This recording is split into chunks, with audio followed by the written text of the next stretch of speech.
This is Listening with Franklin Livingston, and our guest is Hannah Carne. In the city, people who move to the city a little later, and I have heard this from a lot of people who have lived in different parts, including Brooklyn, Queens, that New York City is not a dating city. Dating in terms of like you're gonna date and have a long-term relationship or marriage, and it's very difficult to find those kind of opportunities. It's more like a hookup culture, and if you're not into hookup culture, then the city is not for you. You should just mind your business and go to bed early. So, what did you see? What did you experience? Someone who was born and then you grew up here in the city. Yeah, I think I'll kind of start at the end and move my way backwards. I think nowadays, yeah, what you said is totally true. It's a big hookup culture.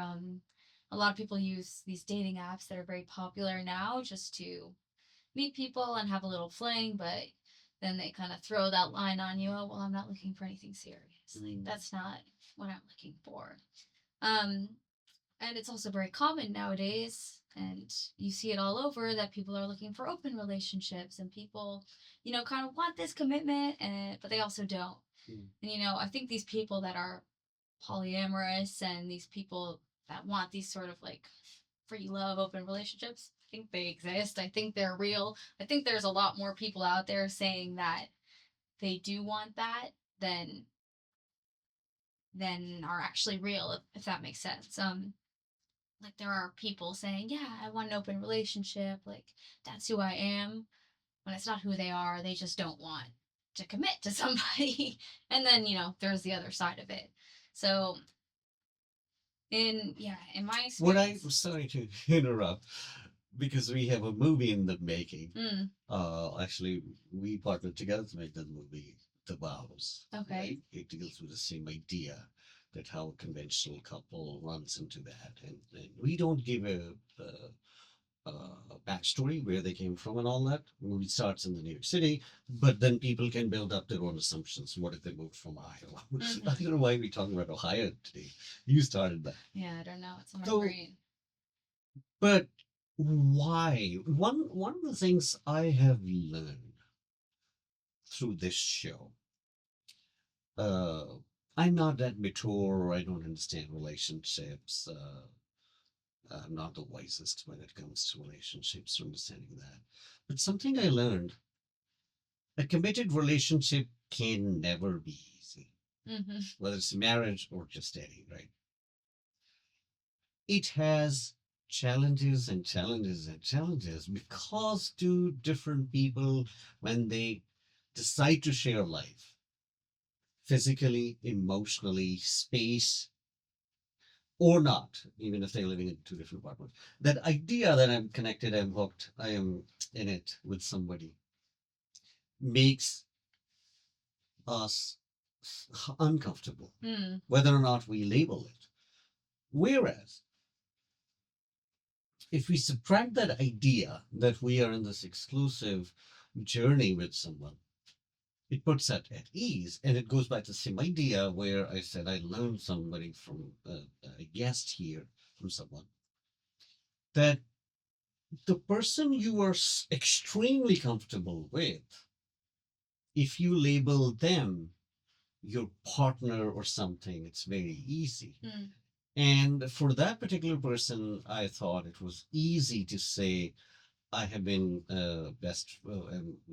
friends with, close best friends with this female. And I asked, I still remember the other person who did not come, 25 from Massachusetts. She said she grew up in a military family and very regimental and didn't really date any guy or whatever. Doesn't even know how to relate to a man because the men she saw at home were so regimental and not gentle at all. So she found her escape and comfort in another female who was a close friend. And she's like, okay, I'm going to marry her. I said, great. Now, we even dig deeper on a Zoom call. This happened. And I learned, okay, so there wasn't any sort of, physical attraction or that kind of stuff, Mm-hmm. sexual attraction. No. So it's just about comfort. Mm. And when you're in a relationship, that comfort is going to go away, especially if you're dealing with the other gender. Mm-hmm. The standards of cleanliness might be different. Right. Space, somebody who's eating popcorn, watching TV, it's a little different. And then the emotional trajectory, women are way stronger than men. There are a lot of issues involved. So relationships or marriage cannot be a bed of roses. That's what my learning was. Mm. And that's the way it is, and that's the way it is supposed to be taken. Like liquor, right? Liquor doesn't taste sweet unless they're Mexican. I forgot there are Right. Mexican drinks that, Or whatever. yeah, but like bourbon or whiskey, all that, these are bitter liquors, but we do consume for something, right? Mm-hmm. And maybe relationships are the same way. And that's what I'm trying to understand. Like in cities like New York City, why do people say, I don't want to commit? Maybe it's a hard work. Maybe you got to invest, you got to listen. Listening requires time and energy and attention and focus. And I can't do that. I had like 10 hours shift at Wall Street or whatever.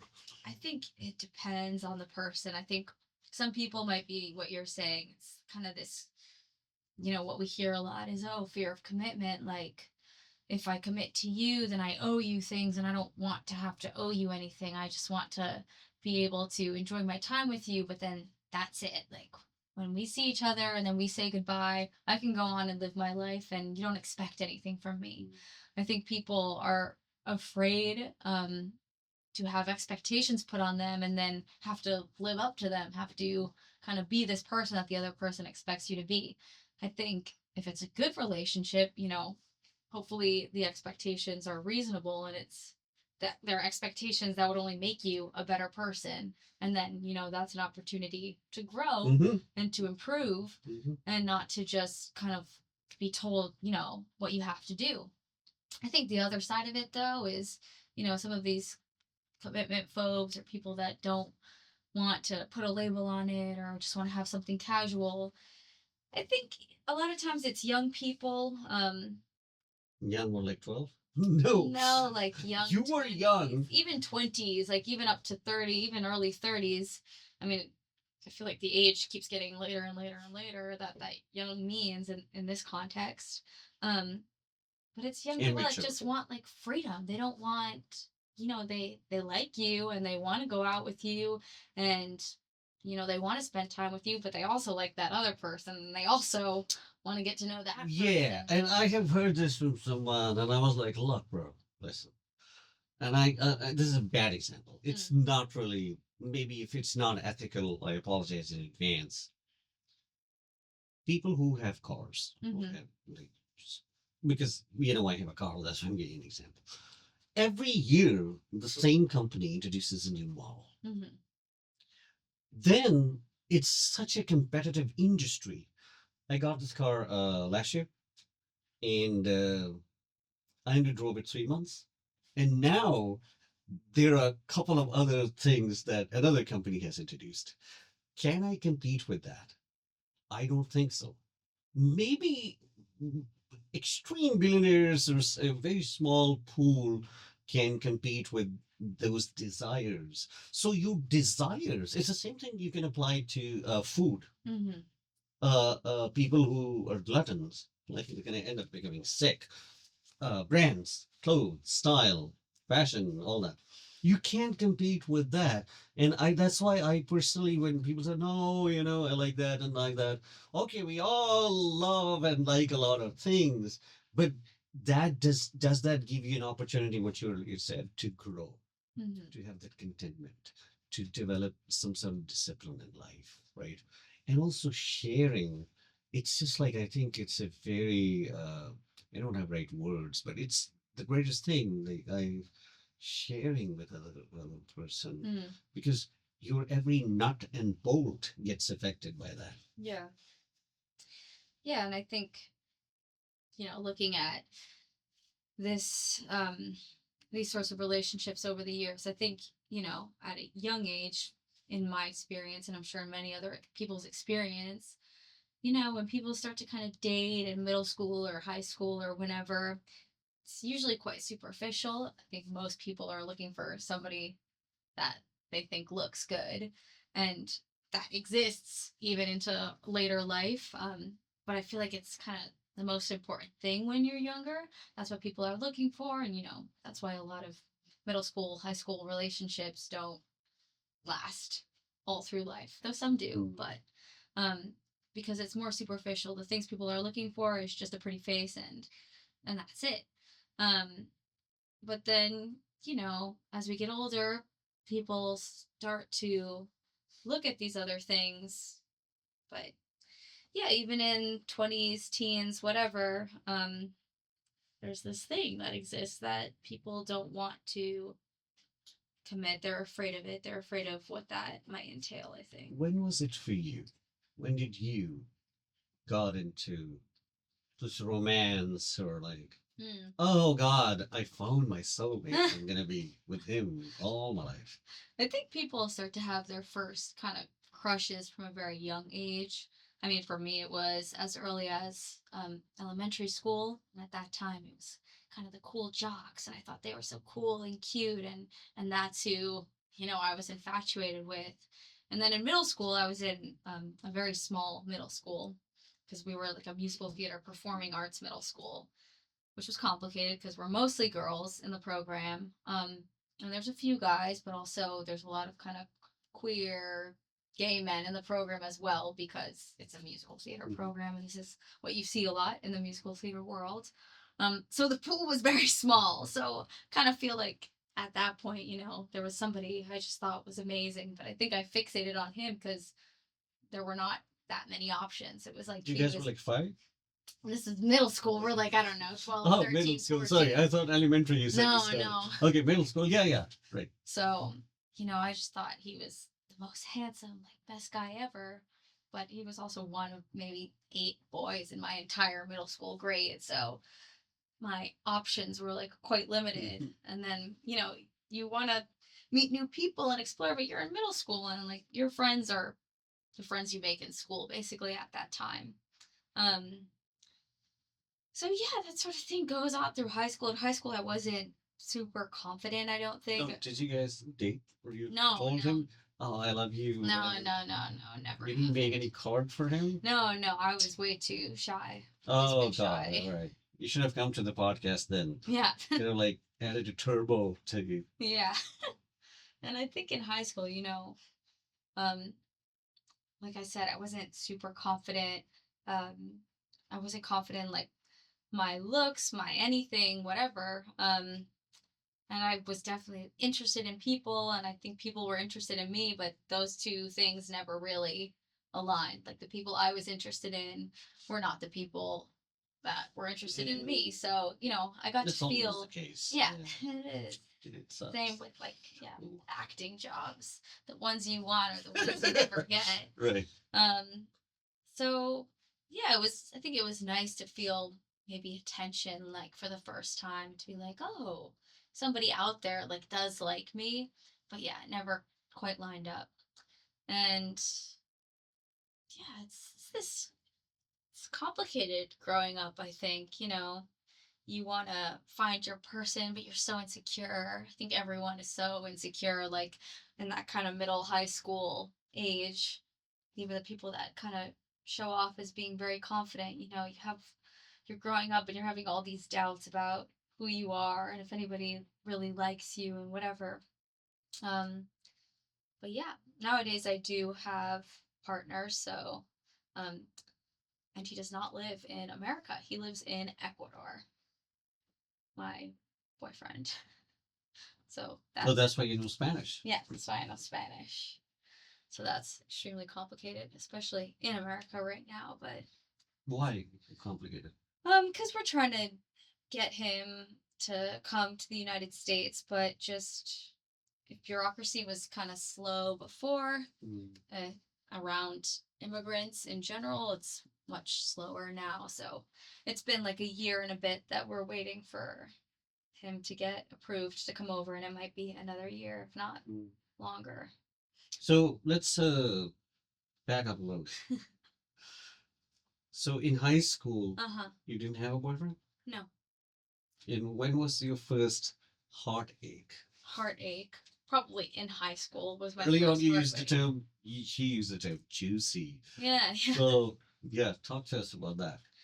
I think my first heartache was definitely in high school, and that's just like the experience of unrequited love. Like, I was good friends with somebody who I really, really liked. Like, I always liked all through high school, and you know, messages were sent, and not messages like actual messages, but you put out Texting, right? feelers. Texting, Yeah, texting, but I don't mean uh like any sort of love notes or anything like that, but you put out feelers, you kind of try to like show how you feel, and it's just not reciprocated. And I felt like that was like a very difficult time for me Sure, because it is. I'm young and I'm like a No, even if teen. I mean, it's like sensing rejection. I know. So I'm like What is wrong with 15, me? 16, and I'm like, and in my brain, like I'm in love. And I don't know if I was in love or if I was just infatuated or whatever, but yeah, it's like every day you feel that hurt of like this person does not feel the same way about me. Um, and yeah, that keeps happening all through life, but there was no big thing that happened. Like there was no big rejection or anything because I was always kind of too afraid to put myself out there fully and shoot my shot. I was never going to do that. So when was the first time you were in a relationship? In college. How long ago? I'm How not long asking. ago? After high school. Yeah, so I think 2 years fast forward or 4 years? That's I think I was like a junior Hmm. in high school. Or no, in in college. college, yeah. Yeah, so I had a lot of these kind of flings we were talking about before where, I would meet people and maybe we would go on a few dates, but the vibe was always, yeah, well, I'm not really looking for anything, so and then, just move on and Why whatever, do you go think about your people life. say that? If someone is by themselves, and I mean, they're not gonna like if you say you're lonely, but I'm not really looking for a relationship. It's commonly used phrase. Yeah, I mean, maybe they're not. I never knew if it was just a cop out for people that kind of want to sleep around and like we were saying, don't want to be committed to or have expectations from anyone. Um or it's people that really like are focused on their work or their school in that moment and really are not looking for a relationship. But the reason I say is I think that adds, and this is the experience talking. Experience in a way, I I work with and I'm very close to people who are in 70s up to that age. Mm. And I have gotten to a conclusion that I have been the same way and I'm guilty of that. But if your focus on your education or career is to the point that you numb yourself, your feelings or the desires, it's not healthy. Mm. And later on, it tells you whether or not you acknowledge it. So that's why I personally, some people would just say that because they think they have those insecurities. Mm. And I don't know. I mean, if someone likes you, then again, you can build upon that. No one is perfect. You can't find a perfect partner. Maybe you can. I can't. So, so there's no. I mean, there's no such thing as nah, I'm not that great. I'm not that perfect. Mm-hmm. Or like vice versa. So that's something I don't know, and sad. I don't know how education is in around the world, say college education in the U.S. The credits and all that, it's hardly it leaves energy, depending what school you go to. But if you are in a very highly competitive college, it's very difficult for you to make time for anything else, Mm-hmm. which is a very, I don't think it's fair to the students, but that's the way our system is. Yeah. I mean, even in high school, you're at school all day long, and then every single class that you're in gives you an hour of homework, and suddenly you were at school from 8 a.m. to 4 p.m., you're home at 5, and now you're doing these assignments until 10 p.m., and that is your life. You're working basically these 14-hour days, and it's crazy because you're a kid and you're growing up and you want to do things with friends and have these kind of social experiences too, which are important as a person growing up. But this is like the expectation. If you want to do well in this world, this is what you need to do. Yeah, that's what I'm saying. It's sad reality. The older I'm getting, I am becoming an advocate of relationships and understanding sexuality and all, romance. Mm-hmm. Because so you from an acting background, theatrical world, we all read about this Romeo and Juliet or Ophelia and Hamlet and all love stories and the romantic language and all. But when it comes to real culture, well, hey, you won't say that, you won't do that, right? And there's some sort of taboo attached or something like, nah, that's outdated. It's not cool, maybe.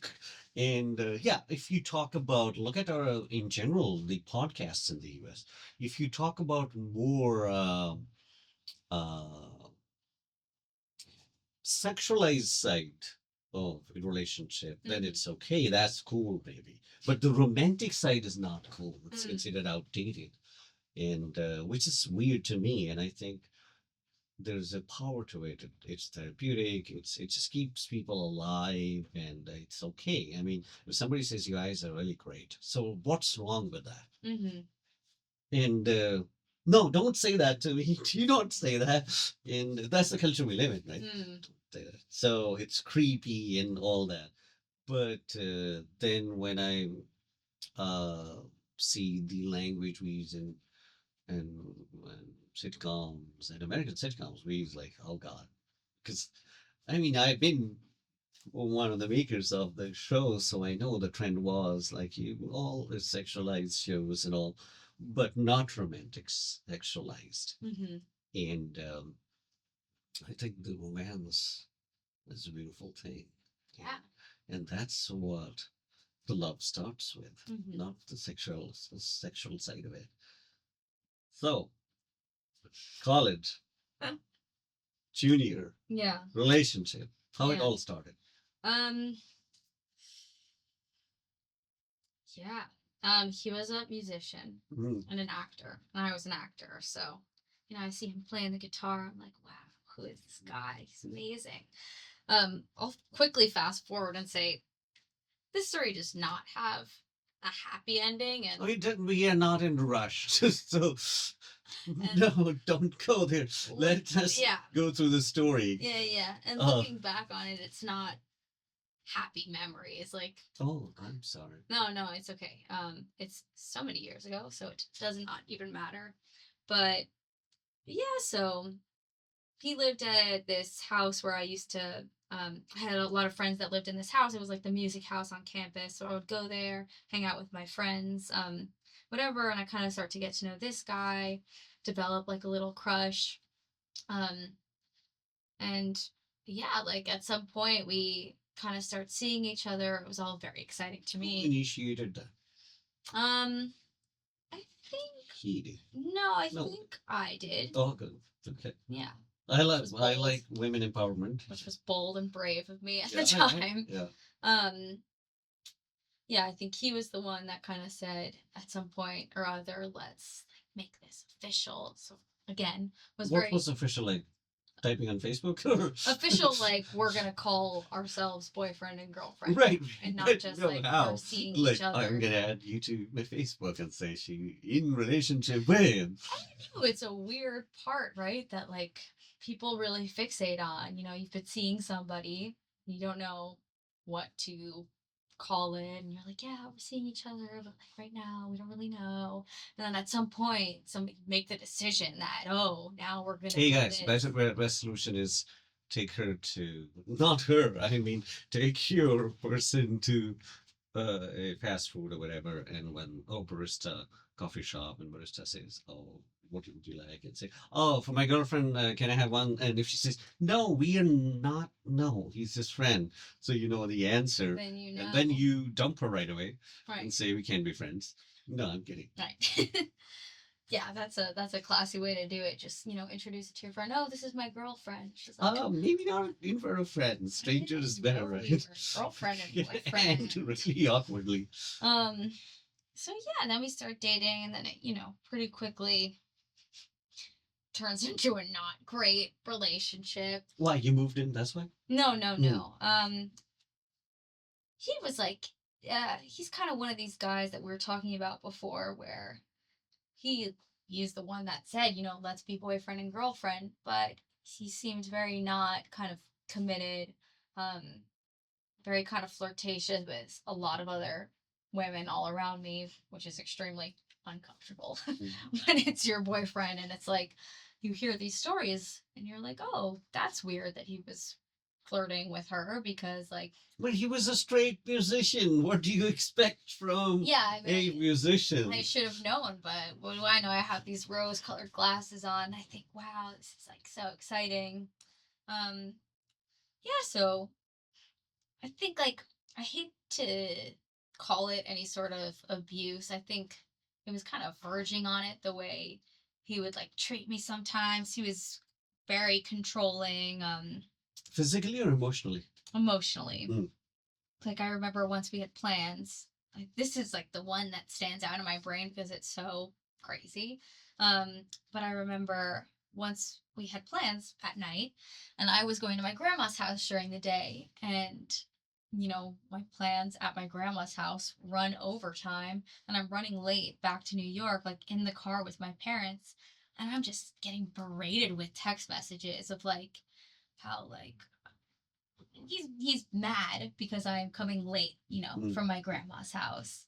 And it's just guilting me. And I'm sitting there feeling guilty because of all these crazy things that this guy is writing. And I'm just like, why do I feel bad? I spent more time today with my elderly grandma and I'm at the will of my parents because I'm in their car and now we're running late. What is your actual problem that you think I owe you more time than I owe my elderly grandma who lives in New Jersey, who I see maybe a couple times a year? So yeah, it's unfortunate when your first kind of experience with, first ever relationship feels so exciting at first, and then it ends up being this bad thing because then you're kind of cautious going into anything else, and you kind of put up these walls I don't want to be treated like that again. But you're also still looking for love, so you want to have that good experience, but anything might look like a red flag if you've had these bad experiences before. Wait, so when you say looking for love, yeah, what does love mean in the whole that this is from the same person? No. Oh, in general. Okay. Yeah. So, okay, yeah, then let's talk about it. So when you say looking for love, what actually comes to your mind you might be looking for?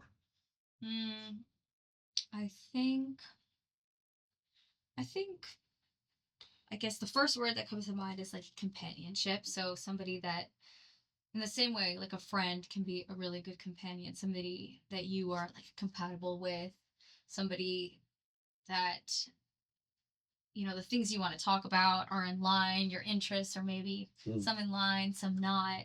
But it's also, I think, that feeling of feeling very comfortable, feeling very safe, feeling very happy around a specific person. I think love in that sense is that feeling all the warm, good, happy, comforting feelings that you get from being with a specific person. And not those feelings of discomfort or nerves. At the beginning of a relationship, I think, of course, you always feel that because especially if it's somebody that you kind of like, you're going to feel nervous and you're going to feel a little bit uncomfortable because you want this person to share the same feelings that you're experiencing. But the more how do you break that? How do you break? I think that's just over that's time. Not easy. A lot of people, no matter how confident they are, they would change around that particular person. Yeah. and their speech tempo will drop down, or they will lose words, so they will act awkward and all that, right? And there's always not always, but common theme that happens is that quietness. Mm. Quietness in a way that no, okay, no one is initiating the conversation. That could also be via texting or a phone call, Mm. but because there's a weird, I don't know, nervousness or whatever.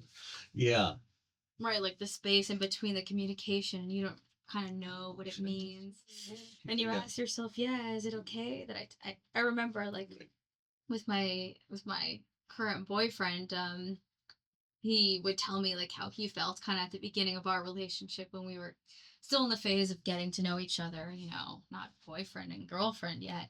Um, and he would ask himself like, "Oh, like I don't know, should I text her today?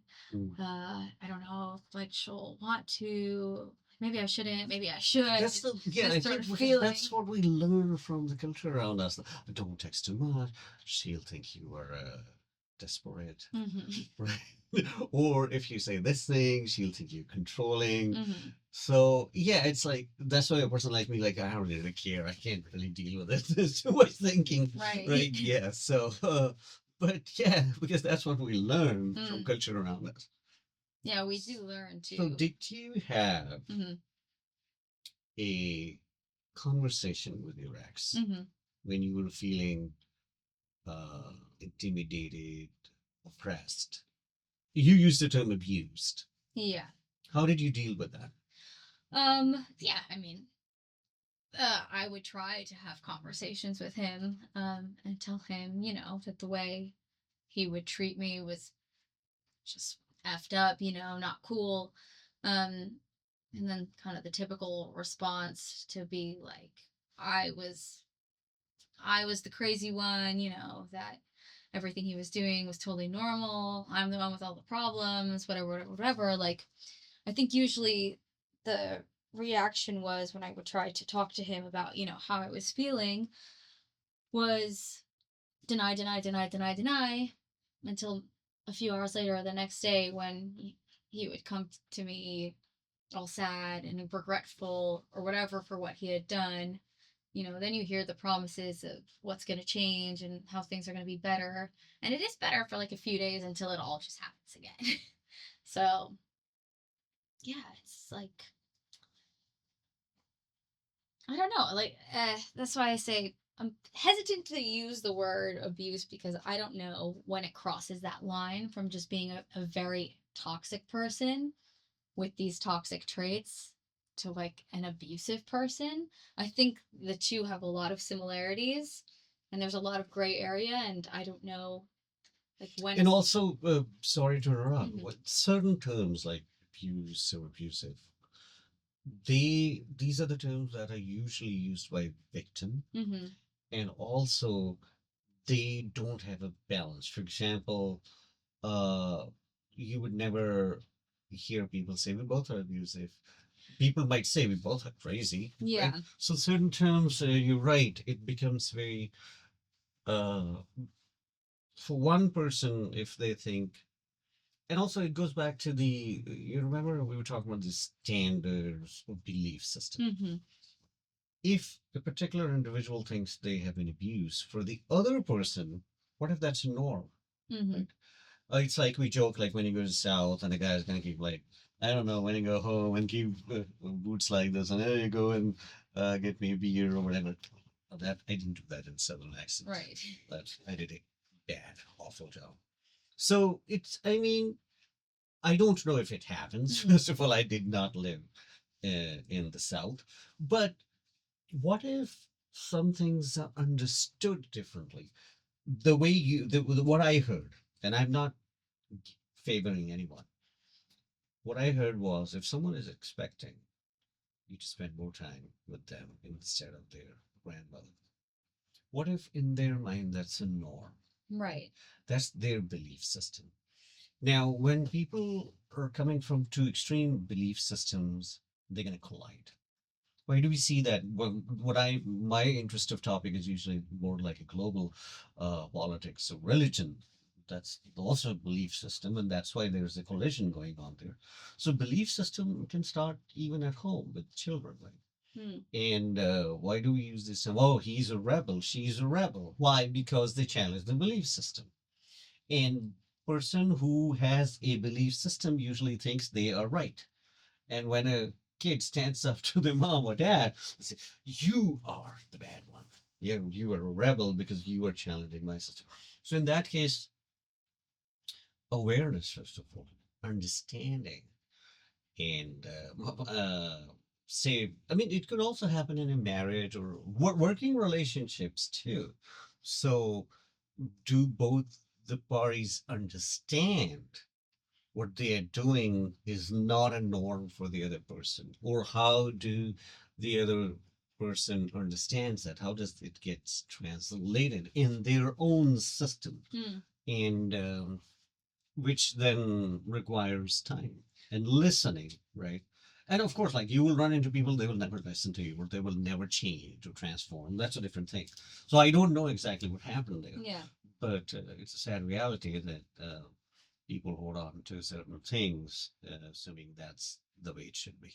I think in the case of, this guy and this topic and what we're talking about, it wasn't also just, the grandma. It was any time spent with family, any time spent with friends, any time spent with anybody that like wasn't him was taken very personally, like some sort of personal attack. Anytime I would choose anybody over him, it was like you don't care about me, you hate me, whatever, whatever, whatever, these kind of like manipulative things. And I think in this case, it's not so much like this belief system. I think it's just this guy who has or had, I don't know if he's grown and changed as a person, but who had these kind of problems of thinking he was owed and I think his other relationships too, because I've heard stories. Like he is owed his partner's time and attention 100%, and they shouldn't give that time or attention to other people that are important to them in their lives. This kind of like isolating behavior that we see in a lot of, again, maybe not abusive, but controlling people. And I understand what you're getting at. Um, that maybe for in some cases, expectations are different. I in my current relationship, for example, I've had problems with him that he expects like a higher level of communication between us than I maybe do, because he comes from Latin America, and when So there's he's a cultural difference. yeah, Yeah. and when he's not in Latin America, he talks to his family every single day, either through FaceTime or through texting. Um, and that's just kind of the way it is. And I'm kind of, his family now, and that's the level of communication that he expects, because that is, his belief system, that is a cultural thing. Mhm. And in my case, it's like we don't need to talk every single day. I mean, we could shoot each other a few texts, but if we're FaceTiming for an hour every day, there's nothing to talk about. Like, See, okay, I'll give you an example. And I think I've changed a lot. I'm going to flashback 10 years. Right? mhm. And if I would say, "Hey, you want to get coffee?" And if somebody would say, and of course, like, it was the Midwest, slower than the East Coast, they'll say, "Yeah, let me take a look at my calendar. I can do it next Wednesday." And in my mind, it was like, "Let's go now," Yeah, let's right? go get coffee. And or these, I think Latin South America also uses it, WhatsApp. Yeah, So I we used to are do that. always, all, which is interesting, but in communication with someone, which is very different. Like, especially the people I was am actually friends with in the Midwest, they don't do that. They were just, okay, I texted, and then we reply after 3 days. Yeah. And there's a cultural difference. And when you apply the same trend to a romantic relationship, those expectations or trends will be the same. That the way you will relate to your friend, best friend. And even I think in the predominantly white culture, friends are not like texting 24/7 each other. right? And when you come from that background where you just glued to your Yeah. phone and family, yeah, the same thing with the family, the FaceTime and all that, I can relate to that. Mm. And uh, you apply the same principle to the romantic life. And if next person doesn't understand, first of all, I think you're a really smart person. Then you grew up in Brooklyn. Just imagine you were from a small town, Mississippi, right? Mhm. You might think, oh, this guy might. Again, using these generalized ideas we use all the time around us. Oh, maybe he's desperate. Mhm. Maybe he doesn't trust me.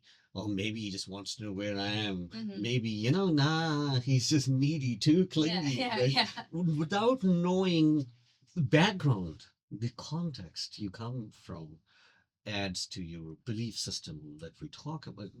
As an example, I said, why do I say don't apply to my, I don't say don't apply to.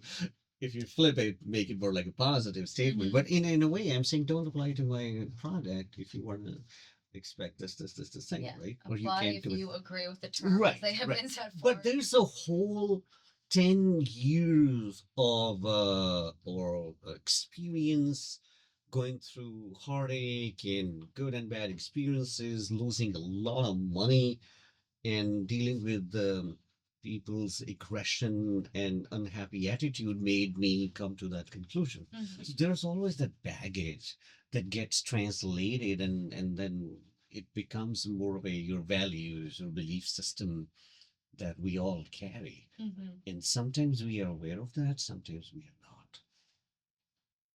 Yeah. So where did you meet this guy? In Colombia. Wow, you went to Colombia to do what? I was Musical theater? no that this was my break Okay. from everything acting, film, theater related. Um, I got a teaching English as a second language certificate, and then I found a job down in Colombia. So I was there for 9 months on a contract teaching in like primary school, and yeah, that's where I met. What was he doing in Colombia? So he's from Ecuador. They're like bordering, so he would often go there. He comes from a very dangerous, unsafe city in Ecuador, so he would often go to Medellin, which used to be Have you the been to Ecuador? Mhm. Okay. I haven't been, and I never heard actually. That's very interesting because my singing teacher started singing with him for 3 years in Manhattan as Mhm. Ecuadorian. I had a friend, he still is a photographer uh, in the city. And I had a friend, singer from Ecuadorian. Mm, So I never heard that. I thought maybe it's just a country. I didn't know that it also has some pockets of danger. right. Uh, not like it hasn't always been very unsafe. I think in the past year or 2 years, this like everything has just gotten really, really bad. When I met him, things were already kind of bad, at least in his city. But now, if you go on Google and you ask artificial intelligence, like, oh, what's the most dangerous country in Latin America? Ecuador is the first thing. I that don't know if I pops should up. trust these. So I wrote, look, this is something. I wrote, what's the cheapest country in the world? And it What said, comes up? after there was an African country, Pakistan. Mm, I was like, okay, am I that stupid? If Pakistan was a cheap country, then why would I travel to Vietnam and Thailand and right. Malaysia?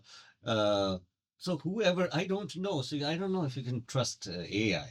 Right. I think it's based on a very specific, what's the word, statistic about the number of homicides per certain amount of people in like the past year. So in the past year, like the country with the highest rate of homicides has been Ecuador. And there's a lot of kidnappings. There's a ton of robberies. Um, for example, you can't open a business in the town or in the city that that Jeffrey lives in without having kind of these gang members come up to your business and saying, okay, if you want protection, you need to pay us this amount of money every single month and we will protect you. Which basically means if you don't pay us, we're going to F up your business and we're going to throw bombs in and explode it and rob you and whatever. So it's very hard to also just have a job or be successful. So he was in Colombia because he was living in Medellin, which used to be the #1 most dangerous city in the entire world. And the That's in time of Colombia? like, yeah, in like the Pablo Escobar era, Medellin, Colombia was considered the number And one. you decided to go there? Well, nowadays it's Okay. completely like changed. It's like, it's very innovated. And it's considered a very safe place to live, and a lot of expats live there. And it's a very popular destination in Latin America for foreigners to go visit and also to go live in.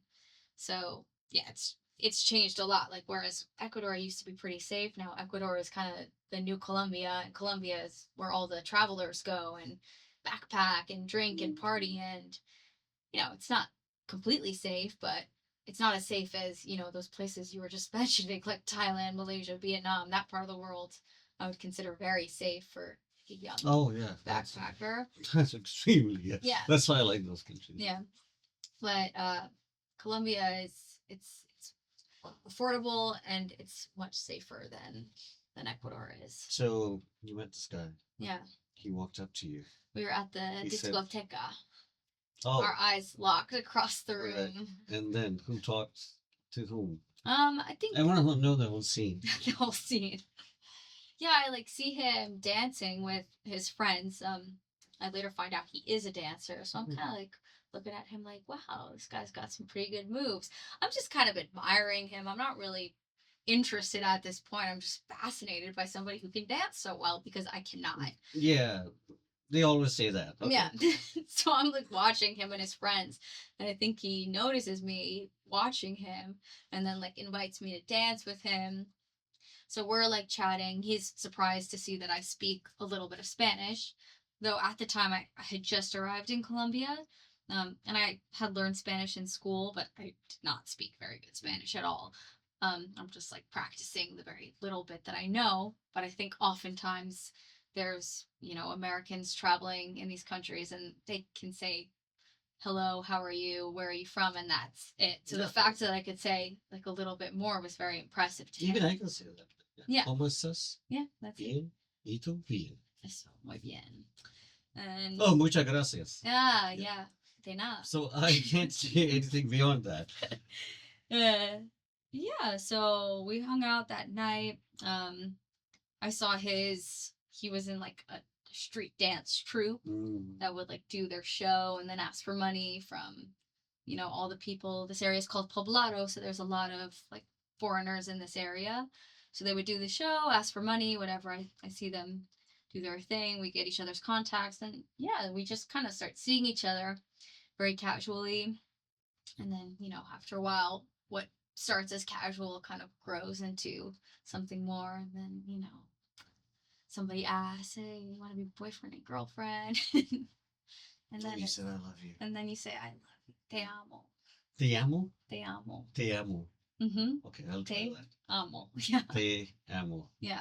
Te amo. Or you can say te quiero, which is like a step before Te te amo. quiero. It's like in English it translates as I want you, but it actually has but it I want you. but in Spanish it means more like Te a quiero. lower version of I love you. It's like Okay. not quite What as version of- intense as I love Te you. quiero. It's something we don't have in the English language. Like you can't Sure, say, yeah. I understand. A lot of things in many languages Yeah. Are limited in English Mhm. language. Yeah. Cool. Oh yeah, that's our story. That is happy. That is happy. That's going well. Yeah. And you're gonna fly down to Mexico City. He might come there too to dance with you. Yeah, hopefully. Why? Well, no,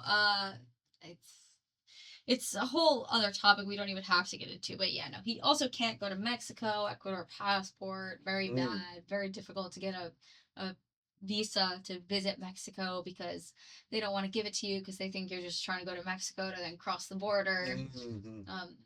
So a lot of bureaucratic stuff that keeps us apart. Yeah, it is very Yeah. difficult. But hey, you guys can do FaceTime. You can do Zoom. Yeah. We can do. A little less than he wants to, and a little more than I want to, so that we can meet in the middle Yeah. of our expectations. And that's how we make it work. Cool.